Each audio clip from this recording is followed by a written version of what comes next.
What's up, Aiden? What's going on, man? Yeah. So let's just go ahead and Welcome to Run It Back Philly. DJ Eastwood doesn't need your motherfucking intro. yeah. No frauds, no fanboys, no intros. Hit the like button on the stream. That helps me out greatly. All right. So 2 hours after I make the video, basically laughing about the Jeremy Grant thing or saying like it gives me hope that something's actually going to happen. The NBA Central comes back, and I don't know if they're just doing this for retweets or what. The Athletic Sam Amick, who knows who that is, via the Athletic NBA show. You don't get to read the article because they want you to subscribe and pay a monthly fee just to read the article. So when you make headlines and then you go to the article and it says subscribe to read, it starts to make me think you just want me to click on this and give you money to read a bunch of nothing. But you clicked on this video, didn't you? But seriously, look. Let's just read it. I can't even read this out loud. The Kings, in the words of Sam Amick, the Kings, I do believe, are actually pondering the idea of doing, Ben Simmons and Tobias Harris. I don't think that's off the table.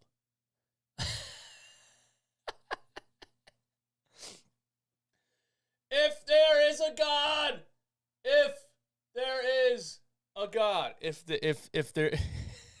there is a higher power, if the basketball gods are real, listen. Where my viewer count at, man? I messed up the whole stream, man. I got stuff everywhere. Hold on. Right here. That's Twitch. Whatever. I don't care. The people that need to be in here are in here. You got a better chance. Okay, if the Kings do this, they are officially the worst franchise in the history of franchises. We can all agree on that, right? Seriously. I mean, come on, bro. Come on. $360 million. One player's a 17-point-per-game player who's playing like absolute garbage right now and is about to turn 30 years old. One player is a fraud who quit on his team, went home, and is refusing to play. Why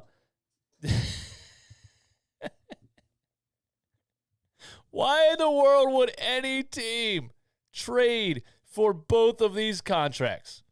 And what would the Kings be giving up in this trade? You know what I mean? But if there is a God in heaven, if there is an almighty power, please let this happen. Please, please, please let this happen. Oh my goodness. You're telling me I would do this for 0 players. I'm not kidding. People say that doesn't help the team. It's because we say the season's dead. A lot of people tell me the season's dead. Nothing's going to happen till the offseason. The season's dead. If the season's dead, then just give me the most cap space I can get. Seriously, if the season's dead, just give me all the cap space. I would do this for nothing in return if that was possible. If you just said, hey, listen, you can get out of these contracts, you'll get $360 million in cap space over the next whatever years, or not 360 because some of them already, you know what I'm saying, $70 million a year in cap space to go out at the trade deadline or buyouts after the trade deadline or sign free agents in the offseason. I would do this right now for 0 players in return. Well, you're telling me somebody in the universe believes, his name's Sam Amick, okay, believes that the Sacramento Kings are pondering the idea of not only taking on both of these contracts, but giving us players in return? Are you talking Buddy Hield? Are you talking Tyrese Halliburton? Are you talking De'Aaron Fox? I mean, man, it must be bad out there, man. I don't know what to say. It must be bad out there. If teams are just looking at it like, listen, this is a fringe all-star and a 3-time all-star, and I guess you could talk yourself into it. I wouldn't do it. I would not do it, but I guess you could talk yourself into it. But I don't think I would do it. There's my chat box. Boom. Oh, now it's on top of that. Whatever. We don't need the chat box. I can see you guys over here. Do you guys think this is a possibility? I honestly think there's a better chance of my baby mom not taking me to court every 6 months, then this happening. DJ Eastwood back with the baby mom jokes. Let's go. That's how you know I'm officially back.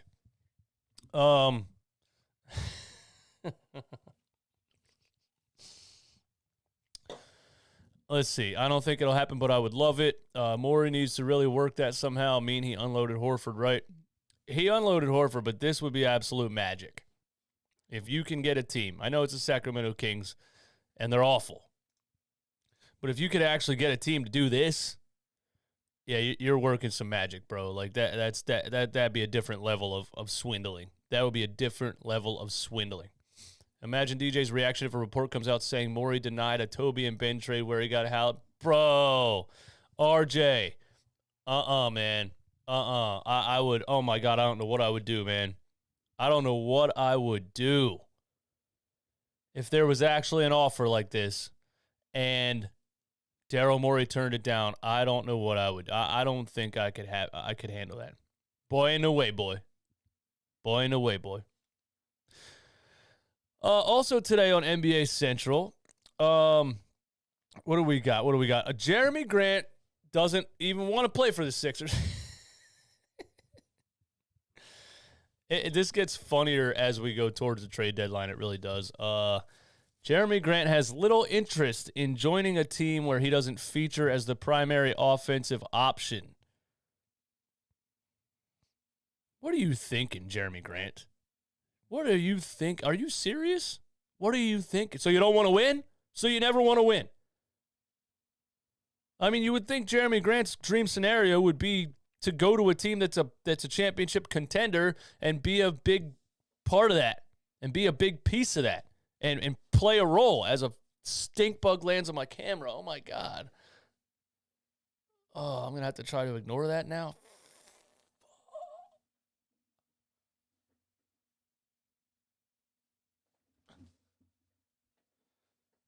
Get out, bitch. Get out. All right. Well, that threw me off a little bit. You would think Jeremy Grant would want to be part of a team that's a championship contender that he can play a big part of. The only team, Jeremy Grant, that you're going to be the primary offensive option is literally the Detroit Pistons or any other really bad team. I mean, like, Cade Cunningham is about to become the primary offensive option on. Yeah, you found my weaknesses. It's bugs. It's insects. I can't do it. Cade Cunningham is about to become the primary offensive option on the Detroit Pistons. So what's he even talking about in that right? I don't understand it. I don't know how his head got as big as it did. He got a big contract from Detroit, and now he thinks he's a superstar. Listen, I love Jeremy Grant. I'm glad he's playing good, but you got to be realistic here. You're not going to be the primary offensive option on a championship level team. Grant also would like to sign an extension in the ballpark for 4 years, $112 million. So he just wants some money. He just wants to get paid, man. He wants $28 million a year. That's wow. 20 points per game scorer that shoots 32% from the 3-point line. I know he plays good defense. He's a good player. He could be a third option on a championship level team. I could see that. But primary offensive option? Come on, man. He crazy if he thinks he's getting $28 million a year. Yeah, I don't get it. Grant's averaging 20 points per game on the worst team in the NBA. Oh my. Yeah. Anyway, and then there's one more thing. Where'd it go here? Because it's also right before. Oh, here we go. Detroit is now asking for 2 first-round picks or 1 first-round pick plus a high upside young player for Jeremy Grant. So even Detroit is like, yeah, we'll trade him. I mean, if you were that good and that valuable, your team wouldn't be willing to trade you. Why are they trying to trade you? You know what I mean? Because they see Cade Cunningham and they understand the future. But 2 first-round picks for Jeremy Grant, or 1 first-round pick plus a high upside young player? Really? For Jeremy Grant. When did this happen? When did this happen? The Sixers traded Jeremy Grant for, I'm pretty sure, what was his name? Ersan Ilyasova and a second-round pick. So a couple years later, Jeremy Grant's going to get you 2 first-round picks in return? I'm not seeing that. He's only better than Tobias because we're sick of him. In reality, both guys are the same. I will say that Jeremy Grant gives you more on the defensive end than Tobias Harris does. So if they're kind of similar offensively, Jeremy Grant gives you more on defense than Tobias Harris. More athletic, can block shots at the rim. Tobias, wow. Like I can understand. I can see why teams want to trade for Ben Simmons. You know, I can understand that. As much of a Ben Simmons hater as I am, I can understand why teams want to trade for him. But Tobias Harris? Why would you want to take on another max contract for a guy like Tobias Harris? That one I don't understand. I don't think it's going to happen. I just wanted to come up here and laugh about it. What do you guys think, man? Buddy Hield is a bad basketball player. Are people thinking he is in college still? I mean, I wouldn't call him a bad basketball player. He's a shooter, man. He's a shooter, and he shoots. I don't know what he's shooting this year, like percentage-wise. Maybe we could look that up, man. Maybe we could look that up. Buddy Hield, 3-point percentage this year.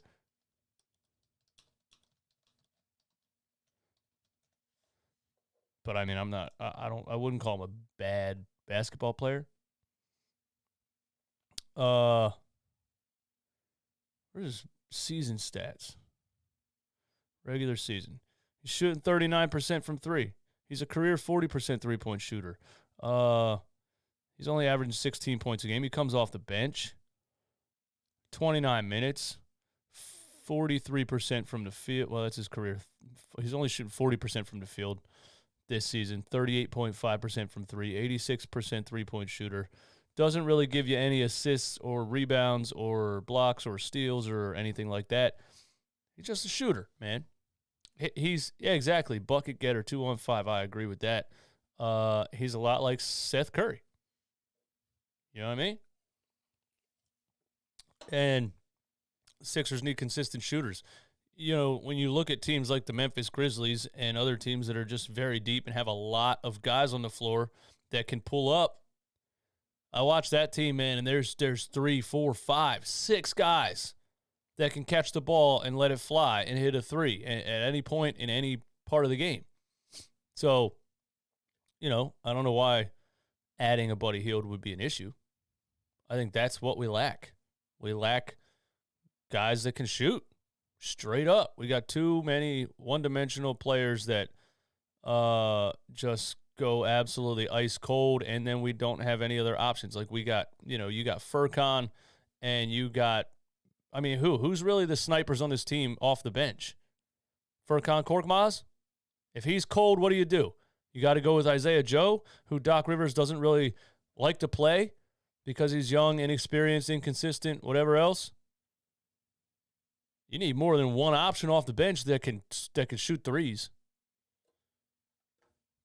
Give me Buddy Hield, man. I'll take him. I'll take Buddy Hield in a trade right now. Does Morey take a little less back in a trade if he's able to get rid of Tobias and Simmons just to offload contracts, similar to how we gave OKC a first-rounder to get Horford? That's the thing, man. Is Daryl Morey playing a game here? Is he playing a long game? Is he just setting people up, trying to you know, trade value this, trade value that, or set the standard for what he's willing to accept? And, you know, somebody just said on ESPN that basically there's an overpay. He's been asking for an overpay for Ben Simmons for a long time, and at the trade deadline, somebody's going to overpay. Somebody's going to overpay. They're not going to give him what he wanted all offseason. They're not going to give you CJ McCollum and 3 first-round picks and some pick swaps. Like, you're not going to get that for Ben Simmons. But I do think we are going to start to realize that other markets value Ben Simmons probably a little bit more than we do because we watched him every single night and we're sick of him. We're sick of his shit.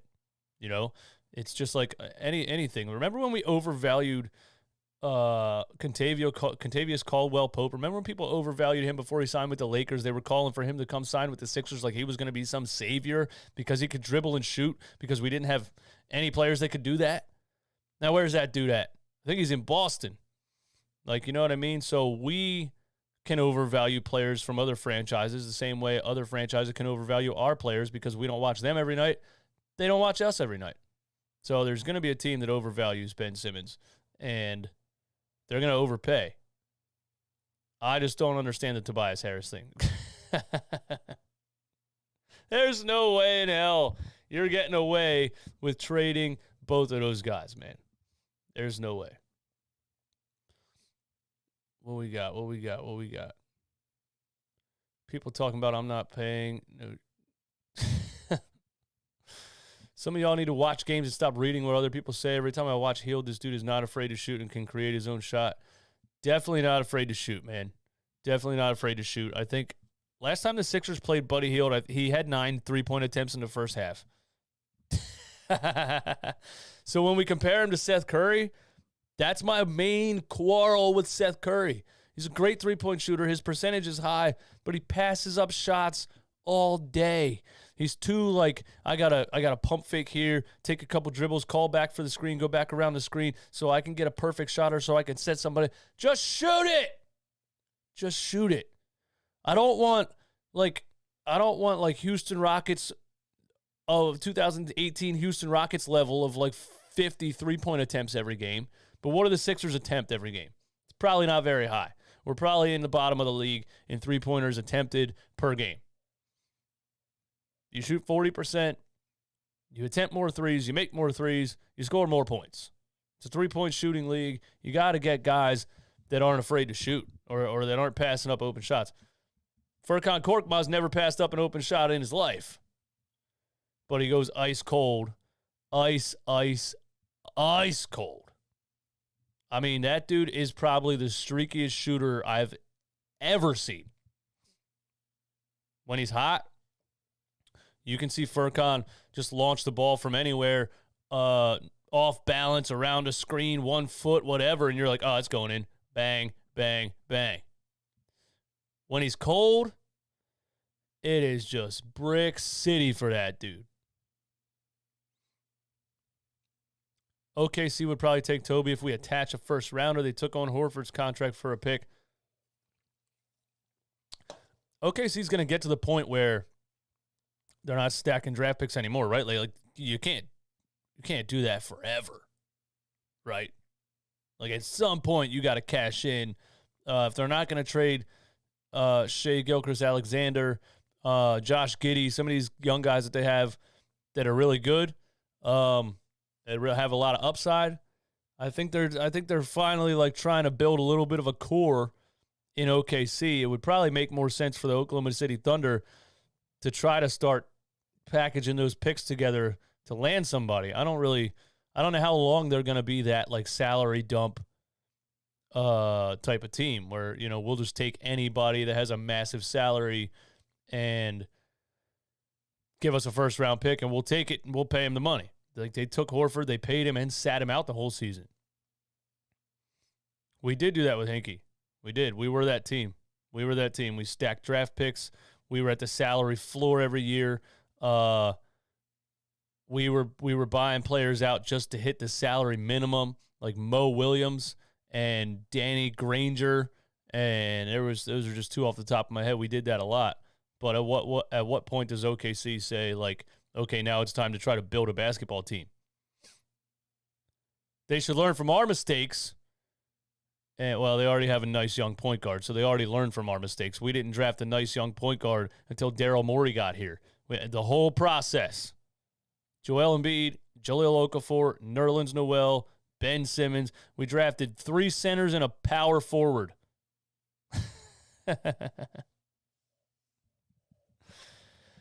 Yeah, Furkan does get cooked on defense, but is Buddy Hield any level of a defender?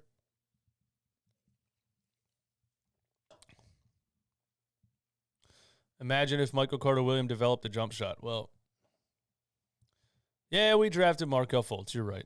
That was Brian Colangelo, and it was the right pick at the time. But in true Philadelphia sports fashion, it fell apart. It fell the hell apart.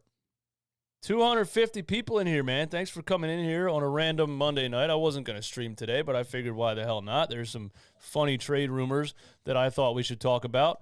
One that's definitely not going to happen, and that's the Kings taking on Tobias Harris and Ben Simmons in a trade. I guess is there not an article? Like, where's the article? It's just a tweet. It's just a tweet, man. There's no article. I got to find it. I gotta find it. Kings, Tobias Harris, Ben Simmons. Gotta find it.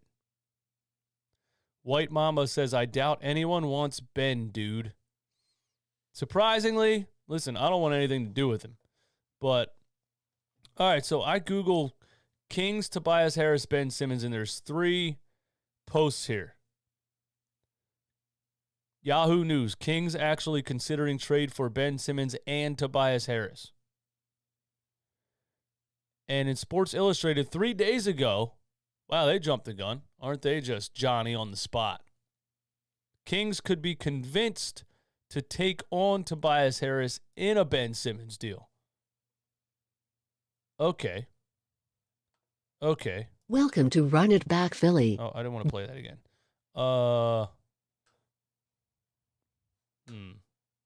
Zoom out.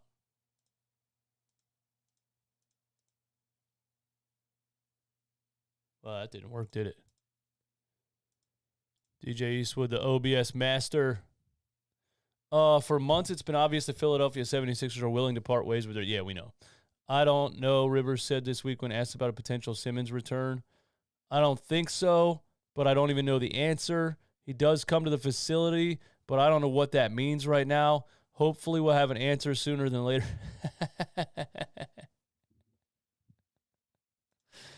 Why do teams and coaches let this dude, bounce them around like this? It makes no sense. All right, I got to get this fixed here.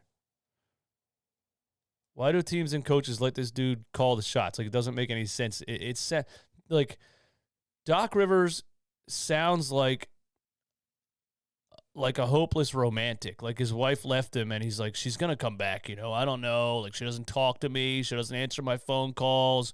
She doesn't, she left me on red on all my text messages for 3 weeks. She has a new boyfriend, and they're engaged, but she's going to come back. It's going to happen. Bro, she gone. She's out. Stop it. I don't know, River. Hopefully we'll have an answer sooner than later. You're the coach. You guys are in charge. Walk in there and tell them to play if you want them to play. What? It doesn't make sense. How are they still acting like there's hope that Ben Simmons is going to play this season? I don't get that. Kendra Riley, thanks for supporting the channel. Give me Buddy, Fox, and Barnes just for the sake of having wing depth, plus he's on an expiring contract. Listen, I don't even know what I would do if the Philadelphia 76ers, if the Sacramento Kings trade De'Aaron Fox, Buddy Hield, and Harrison Barnes for Ben Simmons and Tobias Harris. I don't even know what I would do. I would not be able to handle myself. I absolutely would not be able to handle myself. I don't know what I would do. That would be absolutely insane. Simmons still wants to be traded. The 76ers are willing to get something done, but they remain firm on their asking price when Simmons initially became available. Daryl Morey made it clear to inquiring teams that a Simmons deal would have to include another all-star caliber player. Well, hopefully he understands that that's not going to happen. You're not getting all-stars for Ben Simmons. We know that now, right? Like, we know that, right? Danny Duds, GTFO, Sixers have zero leverage. I pretty much agree. And hopefully we just get to the trade deadline and they take the best offer because I'm tired of it. I'm tired of it. And it can't go into the offseason. It can't. It can't go into the offseason. His trade value is not going to go up. It's not going to get any higher. It can't go into the offseason. It can't. Jimmy J, I guarantee you Simmons ends up in L.A., not Sacramento. How would that happen? The Lakers are going to have a quiet trade deadline because they have absolutely zero trade assets. How would that happen? Nobody's trading anything for Russell Westbrook, I'm sorry. While moving Simmons and Harris could be a difficult task. Oh, you don't say. The money they both make individually, NBA reporter Mark Stein dishes out the idea that the Sacramento Kings could be convinced to get involved in that kind of deal to ensure they land Simmons as they grow desperate halfway through the 2021-22 NBA season. They could be convinced. So you're telling me, not only are we trying to convince somebody to give us value for Ben Simmons, you're telling me a team could want Ben Simmons so bad that we convince them to also take on a 17-point-per-game player on a max contract? I don't know how. I wish they would have typed right after that, like how. You know what I mean? How, Mark Stein? How? How, Mark Stein? I want to know how. Aaron Cabbage, you the man, bro. Always supporting the channel, man. For all the people who say Ben Simmons makes shooters better, Seth Curry's having a career year, 16 points per game, 42% from three, 51% from the field. Seth Curry had a career playoffs, too, when Ben Simmons disappeared, but Ben was at least giving him the ball. I was one of the ones that predicted that Ben Simmons, I predicted that Seth Curry's numbers would come down this season with Ben not being on the team. I thought he got Seth a lot of opportunities last year and got Seth a lot of wide open threes. So it's surprising to me, actually, that Seth Curry still has those numbers without Ben Simmons. Tobias Harris is one that benefited from Ben Simmons a lot. And, you know, just being the trailer as Ben sprints across half court and does a jump 360 and throws the ball back to him, getting him wide open looks and getting him already coming downhill and the defenders retreating and stuff. And now he catches the ball in ISO situations and, like, can't do anything in ISO situations. He's not that guy. You're not that guy, pal. You're not that guy. Kings actually considering trade for Ben Simmons and Tobias Harris. Where is this article? Oh, it was on a podcast? He said it on a podcast. Man, there's not even an article. That's the thing about trade rumors, to be honest with you guys. Like, someone can just say on a podcast, I believe. You know what I mean? I believe. And then people will report it and quote it and put it out there and be like, oh my God, this person said this on a podcast. I say things on a podcast all the time. Who cares what I say? Doesn't make it true. I could say, I believe that Kevin Durant might possibly want to play with Joel Embiid. And then I guess if I was part of The Athletic, everything would blow up and there'd be articles everywhere saying that I said I believe this. I mean, whatever. Oh, my. Why don't we try to get Beal? Listen, the Wizards aren't looking terrible this year, so that's actually bad for all of the, Bradley Beal sweepstakes people. The Wizards don't look terrible. I mean, they got Kyle Kuzma out here. He drops like 30 points sometimes. He dunks on people sometimes like he did to Embiid last night. But but the Wizards aren't as terrible as they used to be. They added Spencer Dinwiddie, and they're playing without Davis Bertans right now too. They got Spencer Dinwiddie. They got Kyle Kuzma. They blew us out, and Bradley Beal only had 13 points. You know what I mean? So if they finally put some talent around Bradley Beal, you know, he didn't want to leave in the first place, so maybe he'll be inclined to stay there. Fox not whoever said that doesn't know basketball. He averaged 26 and 7 last year, and Embiid and Fox would be a finals contender. I don't know about a finals contender. Is that the real Isaiah Thomas? What's up, Isaiah Thomas, man? Where are you at today? You're playing in the NBA today, right? Like, you're playing in the NBA right now, right? You got signed by somebody, didn't you? Didn't the Lakers sign you for a 10-day?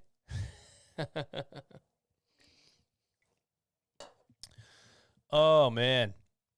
Anyway, what did you say? Man, Fox not booty. Whoever said that doesn't know ball. They would be a finals contender, De'Aaron Fox and Joel Embiid. I don't know about finals contender, just those two together, but I do think De'Aaron Fox is a lot better than some people think that he is. I do think that. Wizards can legitimately beat us in a playoff series. That hurts. Yeah, it sucks. But I agree. It's the depth. That's what it is. It's the wing scorers. It's the shooting. It's the team defense that at least they seem to play the other day against Joel Embiid. You know what I mean?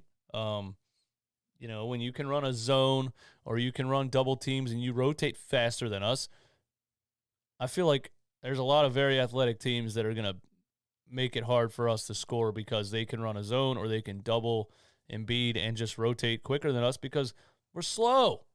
We're slow. That's what we are. We're slow. Mina, what's going on? How you been? Good to be back. Yeah, we're slow, you know, and when you have Tobias Harris out there, it's just not, we need more speed, more athleticism. But it sucks, man. It sucks that the Wizards could legitimately beat us in a series. You know? That's depressing to think about. Thank you for that. Who said that? Thank you for ruining my mood.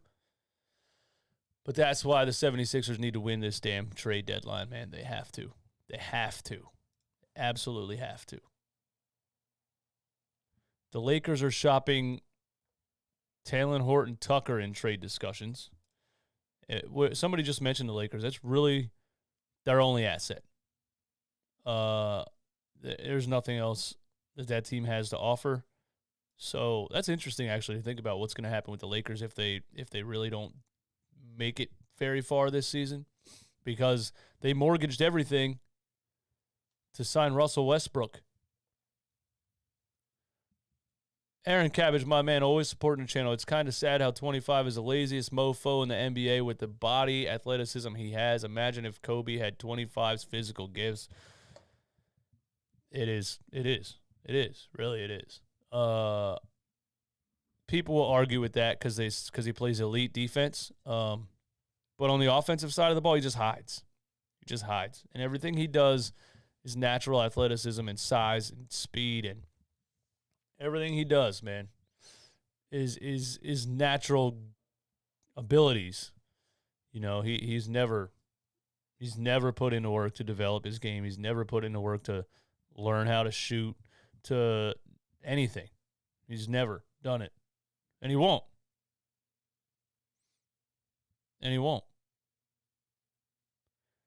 Would I take Ingram for Ben Simmons? Absolutely.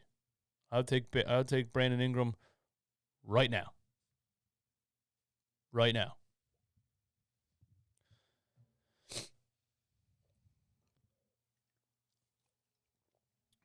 TJ, what do you think about Karis LeVert? They're asking for a first and a young player for him. I'll give up a first for Karis LeVert. I mean, it depends what first they want. If the Sixers want to be contenders every year, we don't really have, good first-round picks to offer people, right? Like, we would be, our first-round picks would be at the bottom of the totem pole or close to the bottom of the totem pole. Now,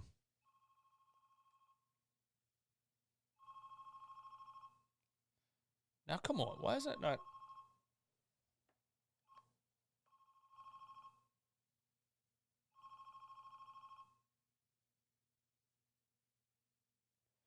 What's going on? You're running back Philly. Damn, my Bluetooth's not working. Go ahead, what?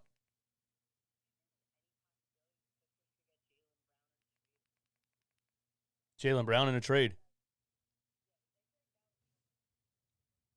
Especially with Embiid and the way Max has been playing lately. Getting that one more wing player could definitely bring them to a championship. I would absolutely do anything for the Sixers to get Jaylen Brown on the squad. I just feel like one of the problems is, especially how hot Jaylen Brown's been, if the Celtics would be willing to give him up. Because the Celtics are kind of looking towards a rebuild right now with how bad they've been playing overall. I would think, yeah, I talked about this a lot lately, actually, recently. Yeah, because I think they need to split up Jason Tatum and Jaylen Brown, but I mean, I'd keep Jaylen Brown over Jason Tatum, but people think I sound crazy for saying that. No, yeah, I agree with you. But here's the problem. I think Ben Simmons would retire before he plays in Boston. Why would you think that?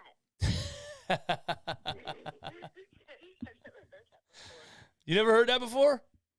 Are you new? Are you new to the show here? I wouldn't say new. I usually watch what's his name more. All right, listen. There's 3 cities that are hard to play in: Boston, I know Boston. New York, Philadelphia. Boston, New York, and Philly. Boston already hates Ben Simmons. They hated him more than we did. I mean, it would be like the first time he passed up a wide open 3, that arena would go nuts. I can't even see it happening, him playing in Boston. All right. That's fair enough. But like a 3 or 4 team trade that lands Jaylen Brown in Philadelphia, I think that would just be absolutely amazing. Kind of a pipe dream. Because I remember, especially during the offseason, all I was wanting was Damian Lillard to come to Philadelphia, obviously. At this point, I don't think I would rather that as much as just getting a wing player that could shoot threes, play good defense, because I'm so impressed with how Max is playing. Like, shocks me, kid that young, so quick, great floater, and especially he's starting to shoot threes now. I'm 100% with you on that. I'm 100% with you on that. I think I go Jaylen Brown over Damian Lillard with this team. Yeah, definitely with the way the team's built. I'm with you on that. Hey, thanks for the call. I appreciate it. You're welcome. Thanks for tuning in. Later. Yeah, I don't know what happened. I was connected.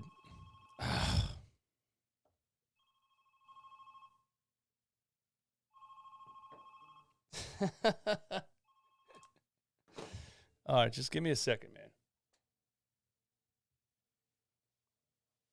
You can call the show. You just give me a second. My Bluetooth's it's acting up right now. Oh, there we go. We weren't. Okay, now I think we'll be connected to the audio because I don't want to have to hold the phone up. What's going on? You're on Run It Back Philly. Hey, man. I saw something online the other day. I want to run it by you. I saw a deal going on that had, was it Carlton Sexton and Laurie McKinnon for Ben Simmons and Springer. Would you do it? Colin Sexton and Laurie Markkinen. Colin Sexton's injured right now, right? To be honest with you, I just saw the article briefly. I have no clue. All I know is that the Sixers need something on the bench. Tobias, you're right. I mean, $180 million for 17 points per game is not cutting the mustard. No. Okay, you gotta, if so be it. No disrespect to Tobias, but put him on the bench. Dude, you're getting max caliber contract. If it was me, I'd be like, yeah, put me on the bench. I don't care. Yeah, I feel you. I like Laurie Markkinen. I think he's playing. He just came back for the Cavs recently. I think he's playing pretty good. Colin Sexton and Laurie Markkinen. I think if you get to the end of the trade deadline and that's the best offer, maybe I would do it. But I don't see Daryl Morey doing it. That's my thing. I would see Daryl Morey just being like, nope, I'm waiting until the offseason, and then I'm going to be like, more depressed than I already am about this team. I wonder if that's even possible. No disrespect, dude. It's definitely possible. I've been way more depressed about this team than I am right now, but it's mounting, man. Thank you for the call, bro. No problem, man. Take it easy. Later. What is Colin Sexton's injury? You guys tell me in the chat, man. He's out for the season or something, right?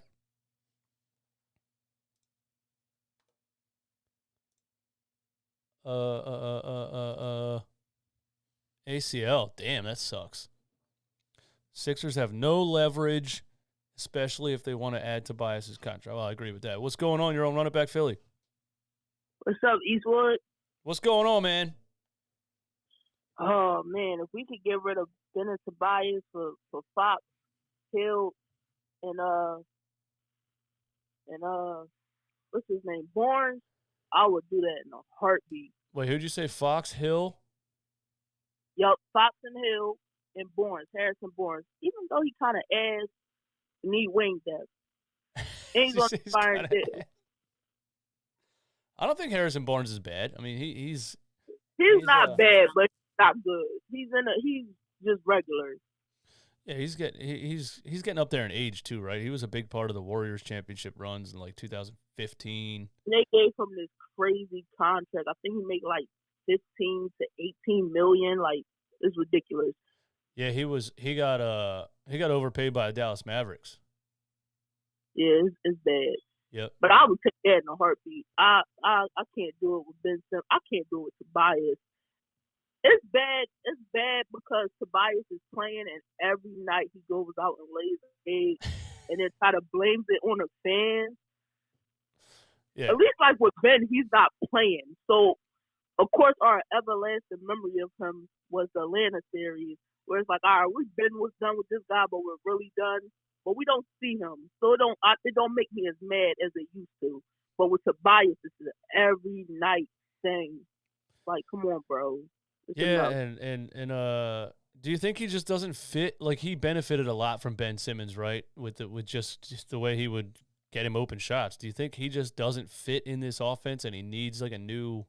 Do you think Tobias is going to look better if he goes to a different team, or is he kind of just trash in general? Tobias is average. I think he benefited from being on bad teams. I honestly do. Even the Clippers teams, like, they weren't trash, but they was never making out the West. So he got a chance to shine because that's all they had.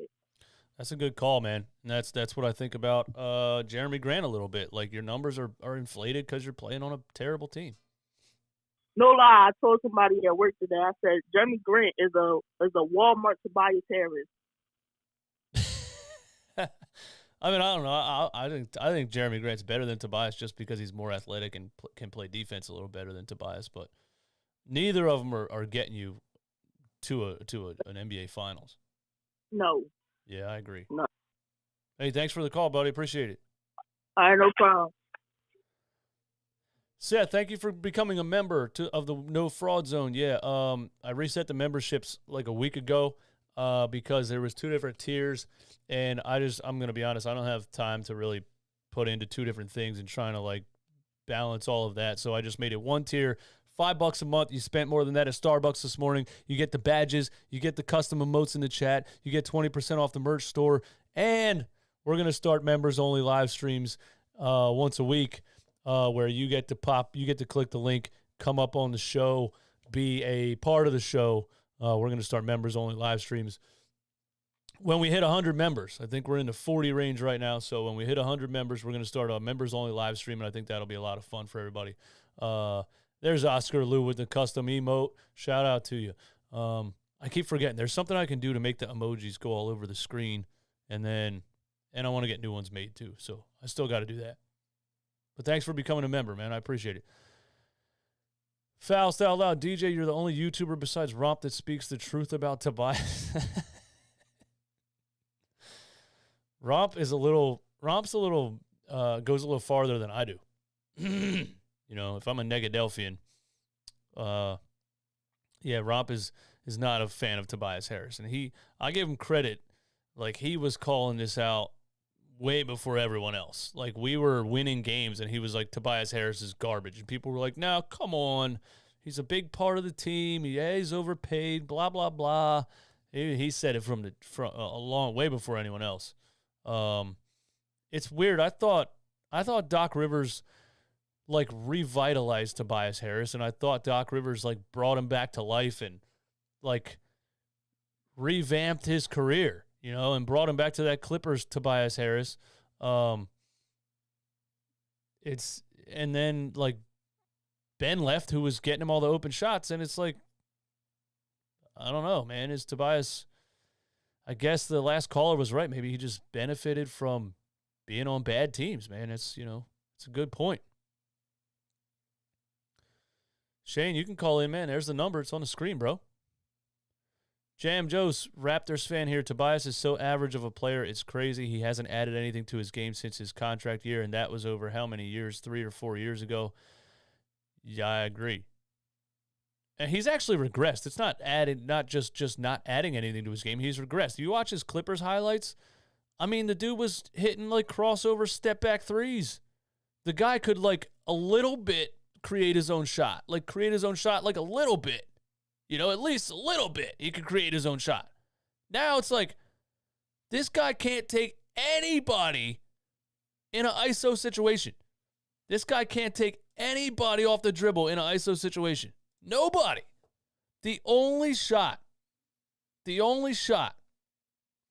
Tobias Harris has, his go-to move, his only move, is to post up a smaller defender and shoot a turnaround fadeaway jump shot. That's literally his only move. I can't handle how trash he is. I'm so tired of watching him every night. And he puts up the weakest layups. He can't dribble. Mizzy, you're absolutely right. Barely any Sixers can dribble. Now you're going to get me on a whole different topic, man. You're going to get me on a whole different topic, because when you say barely any Sixers can dribble, that's just, I've been saying this. That's one of the things that's the most frustrating about this team. I've been saying this for years. Why does every other team have 5, 6, 7 combo guards that can dribble and penetrate and create things? There's guys I've never heard of doing double crossovers, step back jumpers in the NBA. We never have any of them. What's going on? You're on Run It Back Philly. What's up, DJ? How you doing, man? Good, man. What's up? Thanks for calling in. Hey, man, I just want to talk about Morey, man. I just think that he might overplay his hand. I just hope that he makes a move. The way Joel is playing this season has been ridiculous. He's been in clearly, in my opinion, the best shape that he's been in his career, even better than last year, the way he's moving up and down the court. I just think it's a shame that it might get wasted because we're trying to get – I feel like he's trying to get a big name. James Harden, we already know he's been wrapped up in that wrapped up with James Harden in the trade rumors and stuff like that. But I just hope he makes a move, man, because Joel doesn't have much time. And, 7 feet, a lot of gravity moving, working on his body and bones. And I just hope he makes a move, man. But I don't know. Yeah, I agree, man. I totally agree. And let me ask you this, because a lot of people think that you absolutely have to have another superstar to win a championship. But part of me feels like Joel Embiid is so good and commands so much attention from the defense that you might just need the right, really, really good role players. What do you think? I agree. I think right now we don't have the right ones, like you've been saying with Tobias Harris. I think he's just not fit for the bill. His game doesn't really suit Joel's. He needs somebody I think him and Max would be better with a 2-man game versus Tobias and Joel. I just don't think it works out right. Tobias is just lazy. I mean, defensive-wise, he's just terrible. The reason why Joel got posterized by Kuzma was just because Tobias was just sitting there. So I really think that I agree, man. I really think that we don't need a big name per se, but just someone that's going to be consistent and someone that's going to fit Joel's skill set. So I think that we need just to deepen our team. Our team isn't deep enough. Again, the bench isn't deep enough like it's been for the past, 4 or 5 years. So We need to get some real good, role players. I agree with you on that. Yeah, well, I hope he doesn't overplay his hand. I hope he knows, like, listen, I hope he's overvaluing this all the way to the trade deadline, but I hope he's like, listen, all right, when the trade deadline's here, I have to take the best offer or the fans are going to burn down this city. Not that he cares about the city of Philadelphia. It probably doesn't even live anywhere near here, but I hope he doesn't overplay I just get afraid because I see the way he's done Houston. I see the way Houston's ended up, and I just don't want the Sixers to end up in that situation. I don't think they will with Maxey and all the the young talent, but Morey, I like him. I think he did great things in Houston, but man, I really hope he makes a move, man. Because Joel, like I said, he's playing better than he did in his MVP year. Like that was his MVP year last year. I think he's the MVP this year. Hurt. Oh yeah, I agree. But you know how they do Philly sports. They seem to find a way to take our best players out of the conversation. But they do. I think he'll be the MVP this year. But that's all I have to say, man. Thank you for taking my call. All right, I appreciate it, bro. I was reacting to highlights on Twitch last night. By the way, twitch.tv/runitbackphilly. Almost on a nightly basis, we react to NBA highlights. Because they don't take the stream down like they do over here on YouTube. I was reacting to those highlights, and when Embiid got postered yesterday by Kyle Kuzma, which, by the way, was a poster, was the exact definition of a poster. The Homer Sixers fans were trying to say it wasn't really a poster. He didn't jump because this is knock it off. He got absolutely mollywopped. It was a ridiculous poster. It is what it is. When you play defense and you try to block shots, you're going to get dunked on sometimes. But if you watch the play, Tobias didn't switch on the screen that Maxey switched on, and then he just gave up on the play and stood there and watched Kyle Kuzma run through the lane.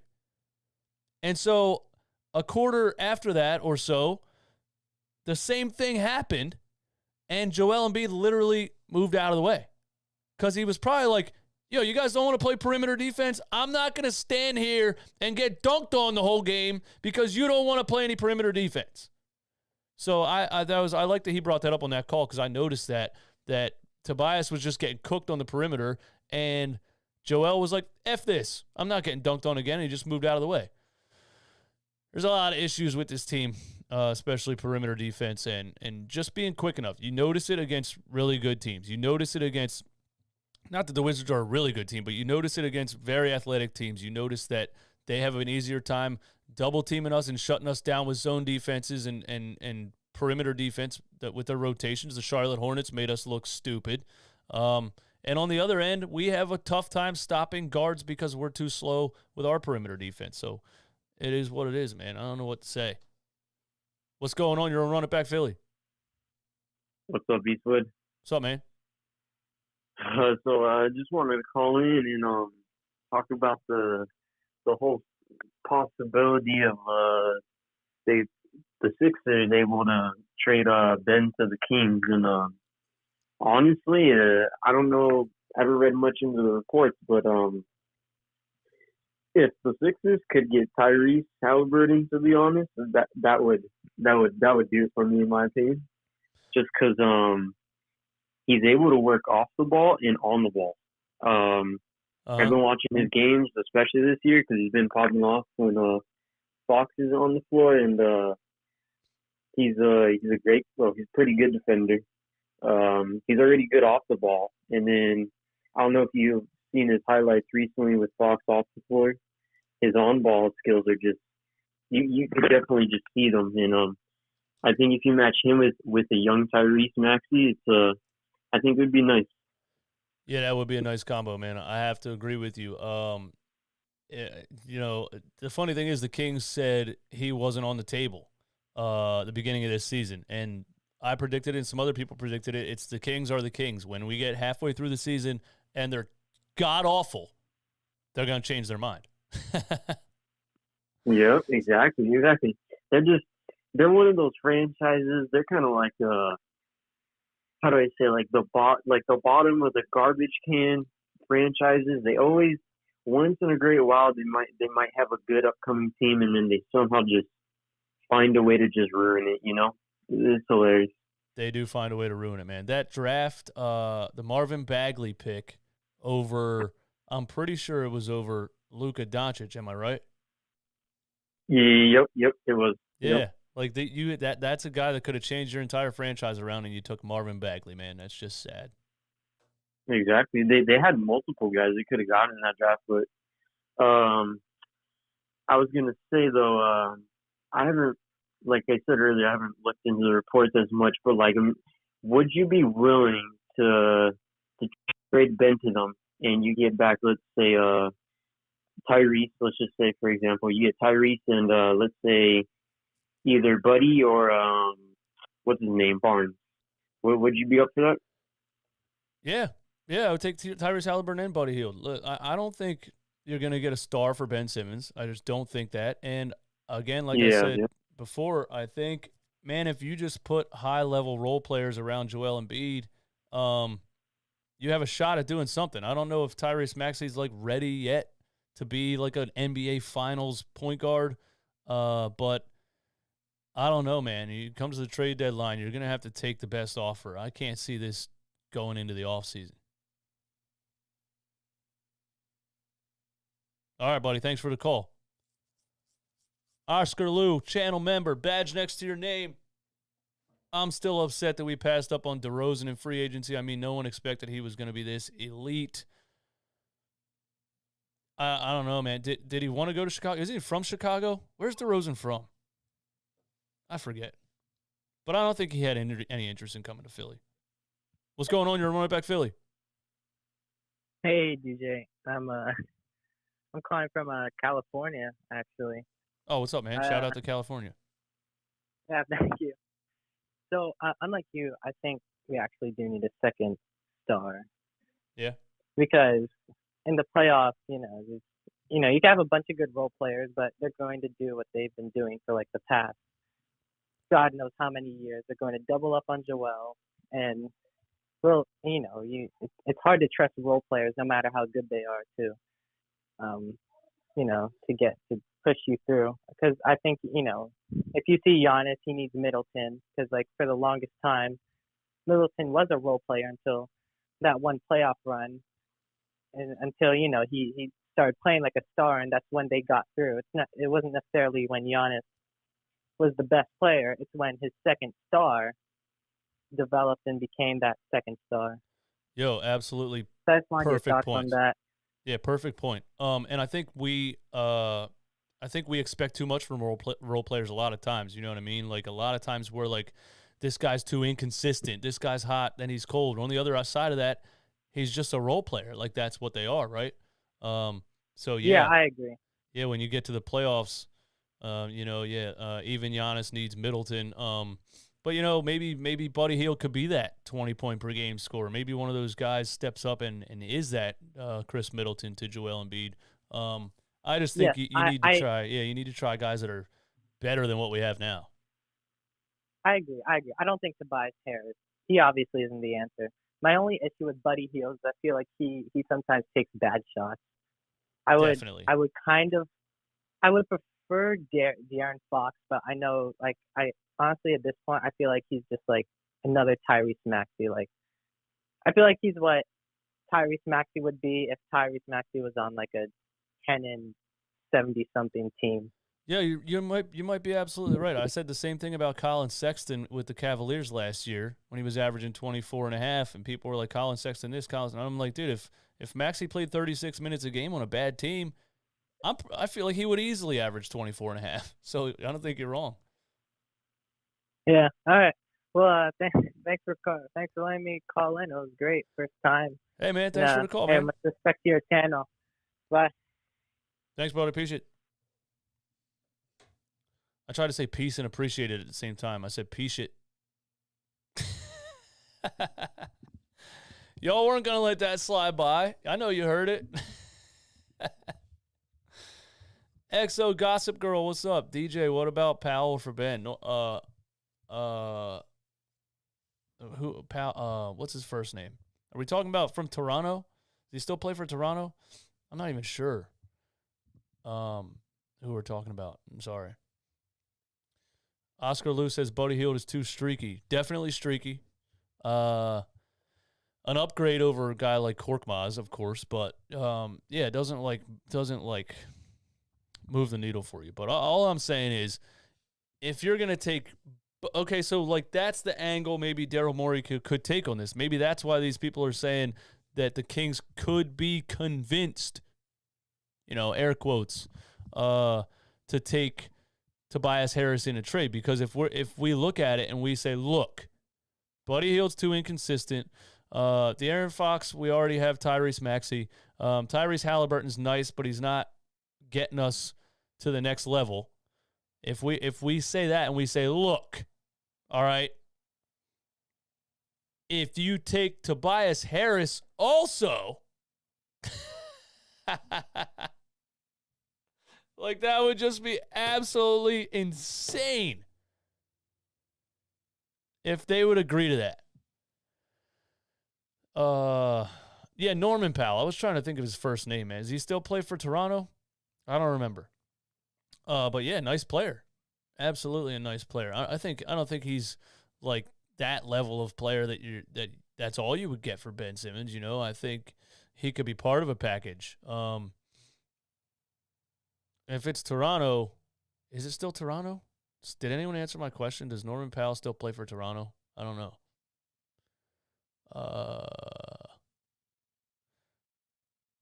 If Kings want to keep Fox and Hallie, I'd trade them Toby and a pick.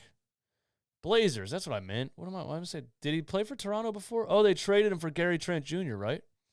Too many things happen in the NBA. I can't keep up. Yeah, they traded him. CJ and Powell? Absolutely. I think a lot of things are going to get interesting toward the trade deadline. Damian Lillard definitely has some requests of his franchise, and he's already said before that he would love to play with Ben Simmons. So when you talk about Portland, and Dame's never going to leave Portland, so that's off the table. We're not getting Dame for Ben Simmons. It's never going to happen. But when you talk about C.J. McCollum, that's almost the Jaylen Brown, Jason Tatum thing. I've said for years they need to split these two up. You got two really good, one's a superstar and one's not, obviously, but you got two ball-handling shooters. And you need to balance your roster, so why don't you split them up? Why don't you trade them? Portland's not going to do the right thing, but maybe they would. Maybe they would say, listen, Dame, we'll get you Ben in here, but you're going to have to say goodbye to your buddy CJ, and listen, CJ and Powell for Ben. I would do that. I don't know if Portland takes on Tobias Harris also. I just don't know what value Tobias Harris really has in today's NBA. Because when I think of a team full of quick ball-handling shooters, like Tobias Harris is a power forward. That's what he is. He's a power forward, but he can't rebound. Like, what? That doesn't make sense. Like, power forwards in today's NBA need to be floor-stretching rebounders. He's not a good enough three-point shooter. He doesn't shoot enough threes per game, and he can't rebound. So I don't know. I don't know if any team's really looking at Tobias Harris and saying, yeah, we need that. We need that guy on our team. The contract really screws it up. The contract really screws up the Tobias Harris thing. And we can give credit to Elton Brand for that. But more so, we can give credit to the absolutely just dysfunctional ownership of the Philadelphia 76ers, who always have their hands in things and have no idea what they're doing, and promoted an inexperienced coach to be the interim GM, who then traded the most perfect draft pick we've had in a long time, in Mikal Bridges, traded him for nothing, literally nothing. The guy's not even in the NBA. And then you hire Elton Brand, who's never been a GM before. The guy goes out and completely goes balls to the wall with assets and just trades everything away for a bunch of players that don't fit together. I love that Jimmy Butler team just because of Jimmy Butler. But take Ben Simmons and Tobias Harris both and get rid of both of them on that team and put even players that even fit even better. then like Jimmy Butler and Joel Embiid together was a championship level team. You have those two guys. You know, you don't need to go trade for Tobias Harris, bro. Like the players you traded for Tobias Harris. Who's the little 3-point shooter they traded? Not that he's amazing or anything, but you gave him and 2 first-round picks for Tobias Harris. What? Jimmy Butler's already not a floor spacer. This is basketball 101. Landry Shamet, thank you. This is basketball 101, man. Jimmy Butler's already not a floor spacer, and then you're going to trade a 3-point shooter and 2 first-round picks for another guy that's not a floor spacer. Ridiculous moves by Elton Brand. But this is why we're here. And Daryl Morey was called upon to save what he messed up. I don't know how he's still part of this organization. I don't know what his job title is besides getting Daryl Morey coffee in the morning. Like, I don't understand what Elton Brand's job actually is. That's another thing about this front office, the ownership. They do weird things. Now they feel like they're obligated to, like, keep Elton Brand around because they feel bad for him or something. He's a bad GM. He doesn't know what he's doing. He made terrible moves. He set the process back many years. And then you got Jimmy Butler, bro. You got the golden piece. You got Jimmy Butler, Joel Embiid on the same team. You should have sat down and said, this is a lot of NBA teams' problem before Jimmy ended up in Miami, and I think he might win a championship in Miami at some point. But even if he doesn't, Jimmy Butler was right the whole time. His entire career, Jimmy Butler was right. Jimmy Butler's a dog. He has a dog mentality. He's an absolute killer, and he's gonna say what he thinks when he's not happy with how players play or how players act. And when he's in Chicago, he's like, yo, you know what? You guys aren't doing it for me. Get me out of here. He goes to Minnesota. He's like, you guys are soft, bro. You guys are soft. And he goes into practice in Minnesota. See, Ben quit. If Ben had Jimmy Butler's mentality, he would have done this. Jimmy Butler goes into practice and puts on the blue jersey with the backup player, with the bench players, and beats all the starters and says, you guys need me, and walks off. They trade him to Philly. Now he's on his 3rd team, and he says, yo, this coach is an idiot. This 6'10 point guard that won't shoot and everybody walks on eggshells and tiptoes around because nobody wants to offend him. This is bullshit, bro. What is this? And the Sixers said, instead of saying, please, Jimmy, we will do whatever you want. Instead of realizing Jimmy Butler paired with Joel Embiid is one of the best things you could have ever asked for, they should have said, please, Jimmy, we'll do whatever you want. We'll fire Brett Brown right this second. We'll trade Ben Simmons in the next 5 minutes. Just please stay. No. They sided with Brett Brown. They said, okay, tough guy, you don't want to be here anymore? Get out. And what did we get in return? Josh Richardson? Are you effing kidding me? What a disgrace this franchise is. But Daryl Morey was brought in. At least the owners sat back this offseason or last offseason or whatever. This is Daryl's first year, right? Yeah, this offseason. At least the owners sat back and said, okay,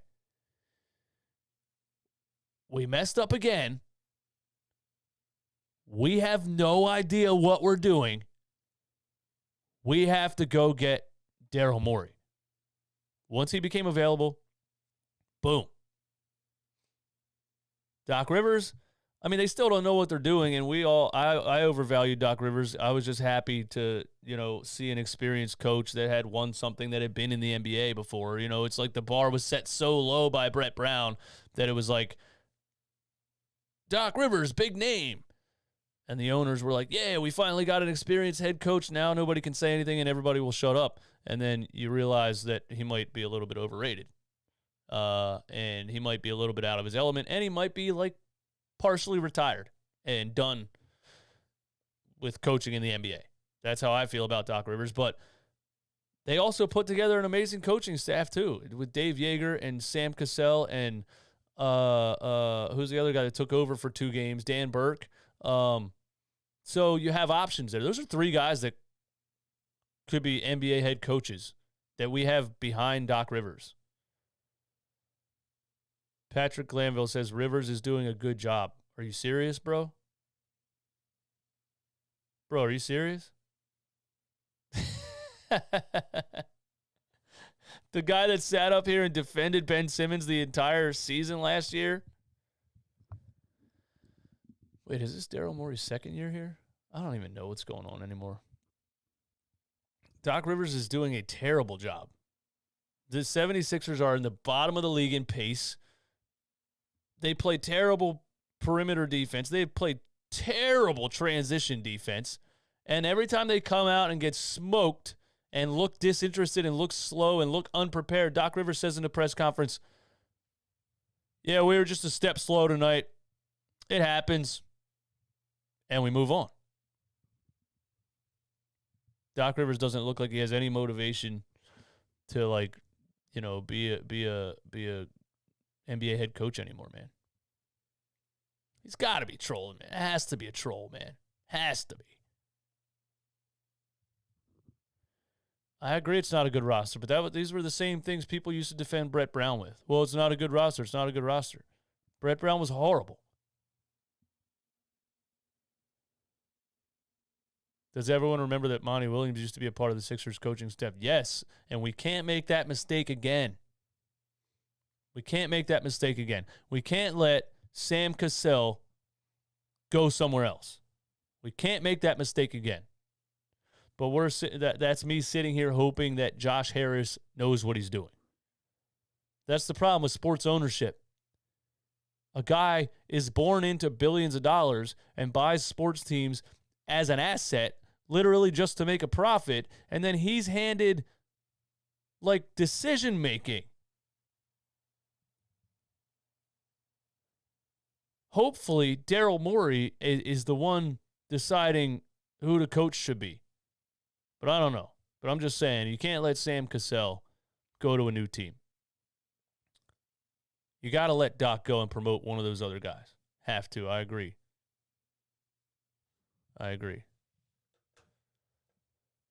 Sixers are a billionaire boys club. You're not wrong, man. You're not wrong at all. 315 people in here. Hey, man, thank you guys for coming through. I got nothing left to say. We'll do Sixers postgame live tomorrow. Thanks for coming through. Hit the like button on your way out. I was bored. There's another stink bug. What's going on up here? I was bored, and I figured I'd come up here and talk about some stupid, pointless trade rumors because none of them are going to happen. That nobody's taking Tobias Harris and Ben Simmons. I see that as a 1% chance. But hopefully something good finally happens to this franchise. That would be amazing. Ramon, what's up, man? Peace. Tell Alyssa I said hi. Yeah, man, that's all I got, bro. Hit the like button. No frauds, no fanboys. And I don't need your motherfucking intro. Peace.